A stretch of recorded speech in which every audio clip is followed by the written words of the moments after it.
Main characters. A main is something that everybody has in a fighting game at some point. They're the character that you put the most time into. The digital avatar that you use to represent yourself in the world of fighting games. Talk to any fighting game player and they will happily tell you about their many mains in different games. Before fighting games are even released, players will make decisions on what characters they want to main. Playstyle, design, voice lines, archetype, lore, visuals, unique mechanics, other assets. All these are things that people factor in order to decide what character they should main. Sometimes it's a hard decision, sometimes it's extremely easy, and sometimes it happens by complete accident. But the main thing is that eventually, when you play fighting games, you're either going to settle on a character that you vibe with, or you're going to bounce off the game. But there comes a time in basically every fighting game player's life where after some time they feel a creeping dread.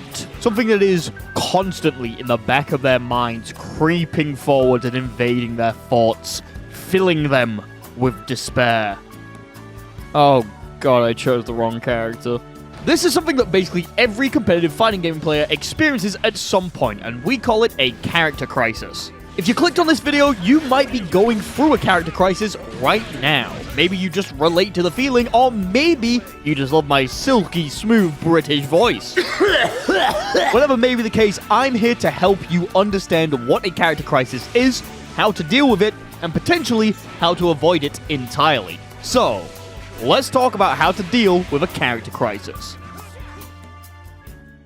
But first, a word from our sponsor, Enlisted. Enlisted is a new kind of first-person shooter that uniquely couples PvP with PvE combat. You take command of squads of customizable AI soldiers and fight in massive battles filled with hundreds of targets controlled by other players. Choose from multiple campaigns, all with their own unique weapons, vehicles, and equipment. From the outskirts of Moscow in 1941 to the heart of Berlin in 1945. My favorite part is how different each of the campaigns are, with how much variety there is. Each of them offer a completely new experience every time you play them, and it can feel like each campaign is basically its own game. The game is very approachable. Thanks to its realistic movement and target-rich environment, casual players are still able to play important roles on the battlefield. But don't worry, if you're into more hardcore shooters, then the low time to kill and realistic damage models of the vehicles make this game not only very immersive, but hardcore when it matters. So what are you waiting for? Go play Enlisted today on PC, PlayStation 5, Xbox Series X and S, and the previous generation of consoles. If you use my link in the description, you'll get a free bonus pack which includes multiple weapons, soldiers,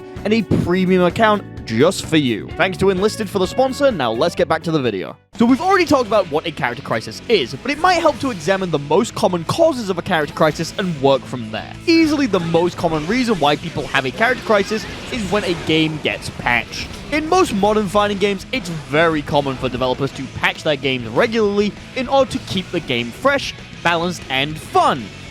Well, okay, maybe sometimes they just want to keep it fresh, but it's not uncommon for every few months or even few weeks for the game to get altered and changed in some way. Now, not all patches are created equal. Some patches are generally seen as universally good, some are seen as universally bad, and sometimes it's both. And if it's an anime game, nobody can agree on if it's a good patch or not. But no matter what happens, there will always be characters in patches that win and characters that lose. In this case, winning the patch means that a character gets substantial buffs when compared to the rest of the cast, or they manage to avoid nerfs that came to everyone else. This could be something drastic, like a character getting a completely new move, new properties on their moves, new combo routes, new neutral options, or just a ridiculous damage buff. Depending on the patch though, it could just be that a strong character managed to avoid getting nerfed, or they just benefit heavily from new system mechanics. So you can imagine that a character being a loser of a patch means the opposite, as they get hit with massive nerfs that heavily affect their character. Loss of options is generally the big one. But characters can also be considered big losers if they have substantial damage nerfs, slower buttons, less combo opportunities, and of course, worse pressure sequences. Figuring out if your character won or lost a patch is sometimes not the most obvious thing, especially if the character doesn't change a lot. Depending on how the patch is, characters could lose as they just don't get as many options as other characters, but they could also just win because they dodge the nerf hammer. Depending on how big the patch is, characters across the board could change in completely different ways, and it could be enough for players to begin questioning if they should completely change character. This might not even be to do with their character specifically. maybe there was a character that you had your eye on for a little bit, but they were kinda weak and missing a couple of things in their kit. But now because they've been buffed, suddenly they look more like an interesting and reliable pick. The second most common reason is when a new character is added to the game. New characters are the lifeblood for most fighting games right now. Modern fighting games rely basically entirely on new characters in order to survive, with most modern fighting games having DLC characters announced and planned before the game even releases. Basically, every big fighting game in the last 5 years has come out with a season pass day one, and the promise that more characters are going to be added over the course of the next several years. The likelihood is that over the course of multiple season passes, there will come a character that you get really excited for, or you really enjoy playing after checking them out. It could be a returning character that you've been looking forward to from a previous game, or it could be a completely new character that just has some of the coolest things you've ever seen. Whoever it is, they itch the brain in just the right way when you get the urge to play them more and more and more. Plus, developers have been known to slightly overtune their DLC characters in order to make them more appealing to play when compared to the base roster characters, or even previous DLC characters. This isn't a thing in every game, but the more you look for it, the more you see it. Another reason devoid of DLC and patches, though, is that you could just not be performing well with your character. Both of the reasons we've talked about are only found in modern fighting games, so older fighting games are kind of exempt from them. But there is something that happens in every fighting game to someone at some point. Sometimes you pick up a character and immediately you just gel with them. You begin taking them to tournaments, and you aren't performing as well as you thought you would be. This can be due to multiple different factors, and depending on what it is will make you question if you should switch or not. For example, let's say that you are a dedicated rushdown character player. You like to play characters with good mobility and strong anti-airs, controlling the space around you and mixing your opponent up a bunch. Then, you go and play Street Fighter 3 Third Strike, and you decide to pick Hugo, a character who has terrible mobility options and terrible anti-airs, but makes up for it by having a lot of health and a lot of damage once he finally catches you. In this case, yeah, your results are probably going to dip, because you're getting used to a completely different type of character that you're not used to playing, and all of those old strategies you learned from other games aren't exactly going to work as well. But if it's not that, then maybe you're not performing well because of some external factors. Maybe it's not the game, and you could just be going through a rough period of lower results. This could be due to patches in modern fighting games, but it's not uncommon for players to just have periods where they're not performing as well as they usually do. Maybe life is kicking their ass and it's distracting them while they play, or they don't have enough time to practice and compete like they usually do, and their results are suffering because of it. Sometimes players will look at this and directly blame their character, but it can be best if you're going through some stuff to maybe focus on something else that isn't the game. Trust me, it's better to keep yourself healthy and sane than make yourself more upset because you can't beat people in a video game. However, this type of thought process generally comes out when people play characters that are considered low tier, or at least lower on the tier list. Fighting game players are seemingly obsessed with the idea of who's the best and who's the worst character in any given game. This is generally represented through a tier list, with the higher tiers being the best characters in the game, and the lower tiers being the worst characters in the game. Recently, the Guilty Gear Strive team has been experimenting with spamming my fucking timeline with matchup charts, and all I have to say is, oh my god, shut up! Shut the fuck up! Just shut up! People take these tiers and matchup charts and treat them like gospel. Some people will base their entire fighting game personality around these different tiers and only play characters in certain areas. Some players will find the cheapest, strongest, most bullshit top tier character in every game and play them no matter what. Other players will refuse to play strong characters as they feel like they don't actually earn their wins and want to play a character that's strong, but not too strong. And then you have players who take pride in themselves by only playing what they consider to be low-tier characters, or at least underrepresented, in order to make themselves look like really strong players. It's very common for low-tier players to boast about their wins with their characters and talk about just how hard they had to work in order to get that win. It's not uncommon for players of lower and mid-tier characters to question, though, if they should really be playing their character.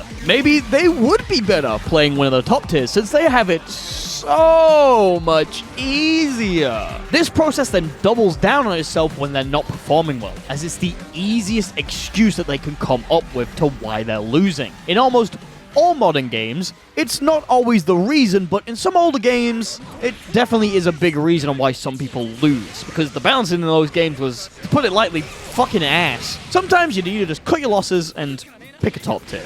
And finally, the big reason that players at all skill ranges have a character crisis is that they just don't find the character that they play fun. Playing the same character over and over and over again for possibly several years can lead players to burning out on the game as a whole, and sometimes there's just not enough in the character's toolkit to keep them consistently invested. Yes, even the simplest characters have near infinite amount of things to optimize and refine in fighting games, but sometimes the pursuit of perfection can leave people burnt out and bored. While your character looks old and boring, the rest of the cast looks fun and interesting.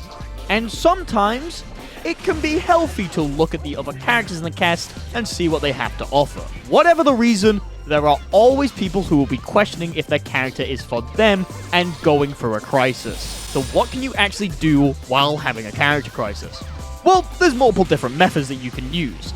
The first option, and one of the more regular ones actually, is to say fuck it and stick with your main character for just a little bit longer. This option is generally most useful for players who are simply having a bad losing spree because of factors out of their control. I've had this before, and simply sticking with the character that you can play is generally the best. Picking up a completely new character in basically any fighting game is a big commitment and can take weeks, if not months, for you to get completely used to them. And if life's just kicking your ass, then you probably need something familiar. Besides that though, sticking with a character you know can be comforting and reaffirming that you did make the correct choice. With this option, I tend to try and find more things to learn on the characters that I play. Learning new setups and combos can be a good way for you to focus on something else that isn't winning while training, and you're able to change the fun from your results to the cool shit that you're doing on screen. Not to mention, you might find some new tech that you fall in love with so much that you question why you ever wanted to stop playing the character to begin with. It may just end up that you're able to overpower your slump.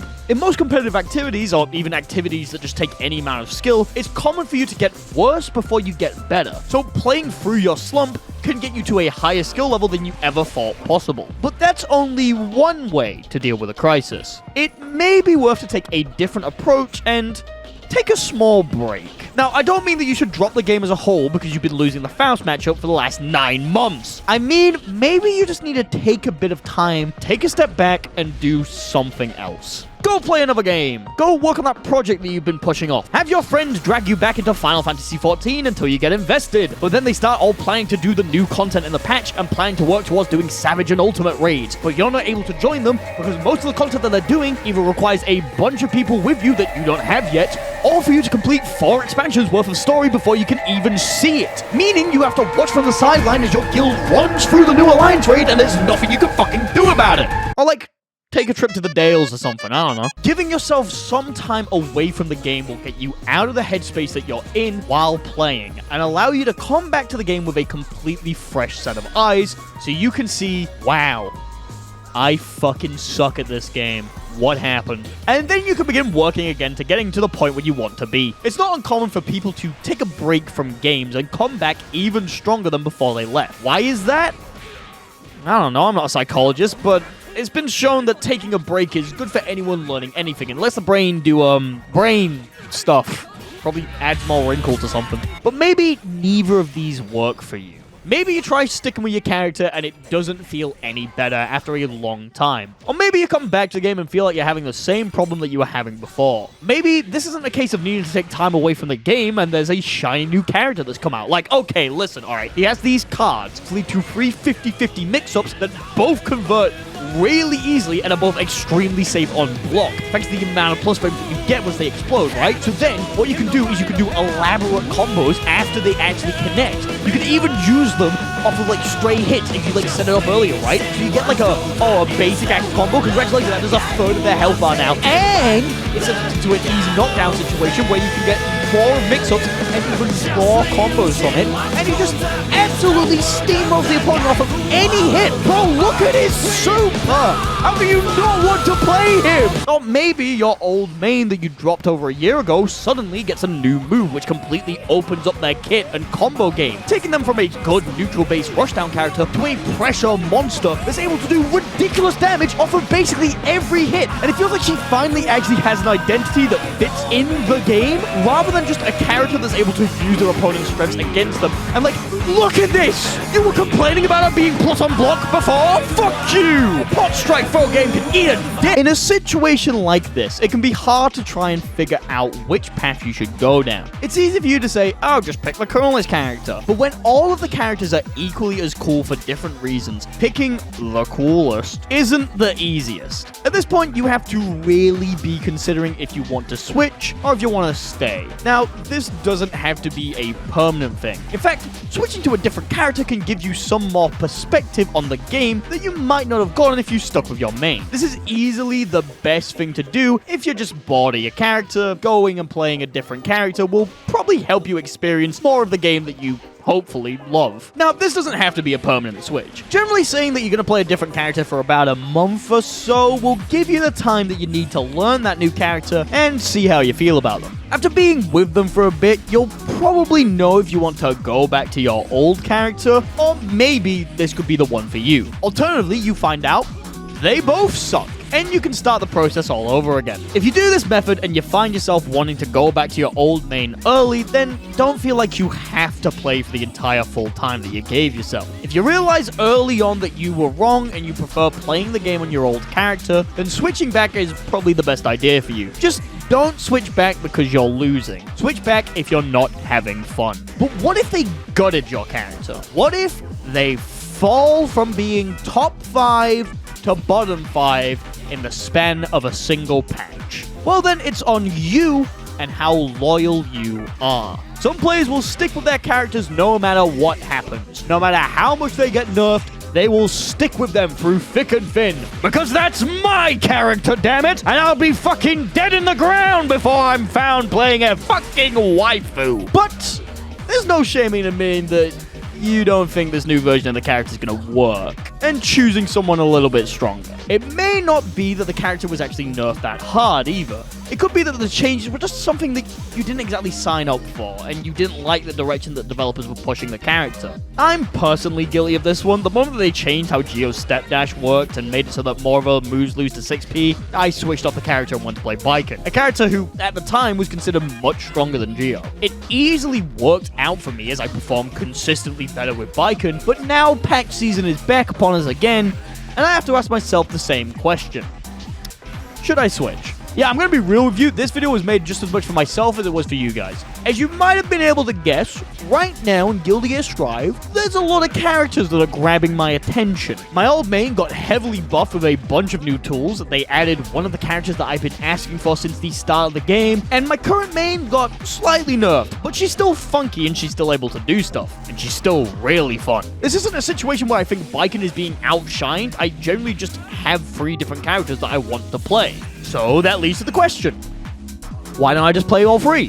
It seems like such a simple solution, right? Just play all of them. Why didn't I think of that? You don't have to force yourself to play just one character if there's a bunch of characters that you want to try out. It's not uncommon for players at all levels to have different characters that they play. Most of the time, these players have a main character and characters that they consider their secondary character. But it's not uncommon for some players to just have multiple different characters that they consider their main. Players like Neat and Tekken are known for being able to play basically the entire cast at high level. So it's very much possible to just play multiple different characters at a high level. But there are some downsides to this. To begin with, if you're competing, you're going to have to put in more work in order to get each of your characters to the same level, since your attention is going to be split across all of them. The more characters that you decide to play, the more you have to split your attention. The more your attention is split, the more work you're going to need to put in. Keeping up with consistently playing multiple characters is hard enough, but you also unlock a new aspect to fighting games, being counterpicking. Counterpicking is common in some fighting games and not so common in others. The idea is that instead of playing the character that you usually play against someone, you pick a character that is strong against their character, in order to give yourself more of an edge over your opponent compared to what you would usually get. When you're playing multiple different characters, you can plan out which characters have the best matchups against other characters in the cast. Let's look back at when I mained Baiken. Baiken's matchup spread is pretty even in Strive. There's a couple of matchups that I personally really struggle with. When I just mained Baiken and no one else, I would have to suck it up and deal with those matchups. But if I play multiple characters, I'm able to switch her out with someone who's better on those matchups. Someone like Giovanna? Finding matchups you like and dislike is something that takes time, and you'll really have to dedicate yourself to each of your characters. But it can be really rewarding just to have a pool of characters that you can pull from. So I'm personally going to try it, at least for a little bit. This is easily the best way to deal with the problem if you're more of a casual player. There's no reason to be so serious about who you main when you can just play a different character if you find yourself getting bored or annoyed. Playing a bunch of different characters is a nice way for casual players to keep the game fresh and fun. Hell, some of my friends end up playing most of the cast on whatever fighting games they end up playing just because they can't decide on which character to main. But if you're a competitive player, this option may not exactly sound easy, especially if you're on a higher level. Getting any character to a competitive state can take time. Depending on how complex the character is, this could be barely any amount of time, or literally months, as a whole community figures out what it is that the character can do. For perspective, Asuka came out at the end of May, and it was only until late August that we began to see people actually perform with the character. So, yeah, having to learn a character over 3 months isn't the most ideal solution, but if you've already learned how to play the game to that level, it shouldn't be the hardest thing in the world, right? And if you're a new player, I might just say it's best to switch entirely. I always recommend that players learn fighting games on one character, especially if they're new to the genre, so they don't confuse themselves too much and can learn the systems of the game while they learn their character. So you can imagine that if you're trying to learn a completely new game and 3 separate characters, you're probably going to get pretty confused pretty quickly. The short answer to how to deal with a character crisis is take a break, try something new, look after yourself, and if there's too many good options, just say fuck it and play as many as possible. When you do that, you'll either naturally find a main or become a god at counterpicking. The long answer depends entirely on the situation that you're facing. Unfortunately, like a lot of things in fighting games, the solution to your problem is entirely on you to figure out. While other players may be able to point you in the right direction, it's on you to look at the reason that you're struggling with your main and come to your own decision on what you should do. Hopefully you can relate to some of the issues I've listed out in the video and find a suitable solution to your problem. But if not, why not try and experiment with things a little bit? Come up with your own solution, and if they work, why not come back and share them in the comments? In fact, if any of you have had a character crisis and managed to solve it, I would love to hear how you did it down below. The characters that we play are expressions of ourselves, but they're also things that lead us to victory. There is nothing wrong with questioning the character that you play and looking elsewhere in the cast for something else. Some of you will stay, some of you will go, but all that matters is that you're having fun with whoever you decide to play. I hope you're able to solve your character crisis soon and get to those top spots in the bracket. Thank you once again to Enlisted for sponsoring this video. Make sure to go check it out in the link in the description. Thank you all for watching, and I'll see you next week. As always, a very special thanks to 64MHz, Almost Nap Time, Ben from Canada, Savantas de Leon, Daniel Wiederick, Fexo, Games.png, I Am Naruto, Jacko Reeves, King of Games, MP04, Ray W, Richmine, Super, Forcon, Tom Tanks, Voltaic Charge, and Zandatsu for being Tier 2 Patreon supporters.